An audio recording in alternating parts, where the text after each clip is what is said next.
নমস্কার, আমি আত্রি। আজকে আমার নিবেদন কবিগুরু রবীন্দ্রনাথ ঠাকুরের লেখা কবিতা রাজা ও রানী।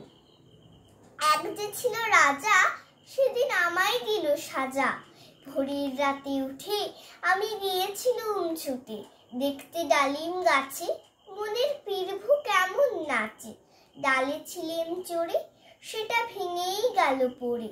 সেদিন হলো মানা আমার পেয়ারা পেরে আনা। রথ দেখতে যাওয়া আমার চিড়ের পুলি খাওয়া। কে দিল সেই সাজা, জানো কে ছিল সেই রাজা? এক যে ছিল রানী, আমি তার কথা সব মানি। সাজার খবর পেয়ে আমায় দেখলো কেবল যে, বললে না তো কিছু, কেবল মুখটি করে নিছু। আপন ঘরে গিয়ে সেদিন রইল আগল দিয়ে, হলো না তার খাওয়া কিংবা রথ দেখতে যাওয়া। নিল আমায় কোলে সাজার সময় সারা হলে, গলা ভাঙা ভাঙা তার চোখ দুখানি রাঙা। কে ছিল সেই রানী, আমি জানি জানি জানি। নমস্কার।